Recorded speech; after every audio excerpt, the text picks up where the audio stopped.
In this section, we're going to solve nonlinear systems of simultaneous equations. That is, systems of simultaneous equations in which at least one of the equations is nonlinear, that is, not of the first degree. In our model problem, we have y plus 2x equals 1 and x squared plus xy equals minus 2.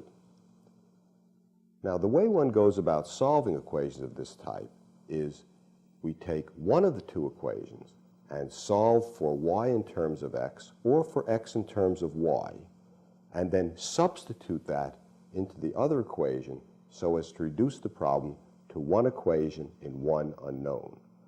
In our model problem, where our first equation is y plus 2x equals 1, it's particularly easy to solve for y in terms of x because, first of all, y is only of first degree, and secondly, there's no coefficient on the y.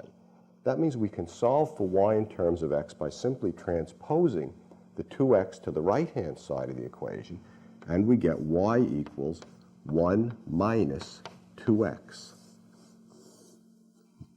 Now that we have y in terms of x from the first equation, we're going to substitute that for y where it appears in the second equation.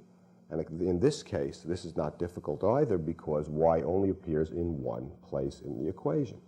So let's make the substitution.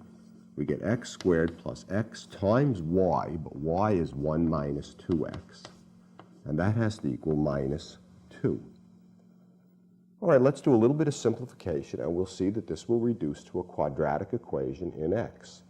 We have x squared plus, we distribute the x, multiply it out, you get x times 1 is x times minus 2x is minus 2x squared, and that's equal to minus 2.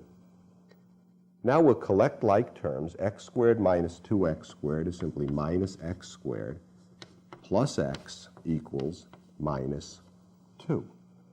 Now we'll transpose the minus 2, and we get minus x squared plus x plus 2 is equal to 0.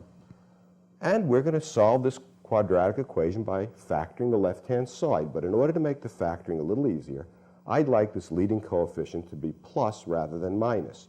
So I'm going to multiply the entire equation by minus 1. What that does, of course, is change the sign of every term on the left-hand side. And of course, when I multiply the right-hand side by minus 1, since that's 0, it's going to remain 0. So let me do that. I get plus x squared now, minus x, minus 2 is equal to 0. And this is particularly easy to factor. This is what? X minus 2 times x plus 1. And that gives us two possibilities. X minus 2 equals 0, or x plus 1 equals 0, which gives us two roots, x equals 2, or x equals minus 1. Now, are we finished? No. You see, we've only got values for x. After all, we started out with two equations and two unknowns. We want x and y. How do I find the y values? Well, I go back to the equation where I had solved for y in terms of x, and I substitute my x solutions for x and produce the y value. So, at x equals 2, y is equal to 1 minus 2x. That's 1 minus 2 times 2, and 2 times 2, of course, is 4. 1 minus 4 is minus 3, so I have y equals minus 3. Therefore, one of my solutions is x is 2 and y is minus 3. The other possibility, of course, is x equals minus 1. So at x equal minus 1, we get y is equal to 1 minus 2x. That's minus 2 times minus 1. Minus 2 times minus 1 is 2. 2 and 1 is 3. So this gives us y equal 3. So my other solution is x is minus 1 and y is 3. If you like to write this in set notation, we have the solution set consists of these two ordered pairs, 2 minus 3 and minus 1, 3.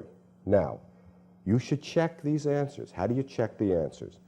You take the pair x is 2, y is minus 3, and substitute into both of the original equations before you did any algebraic manipulation.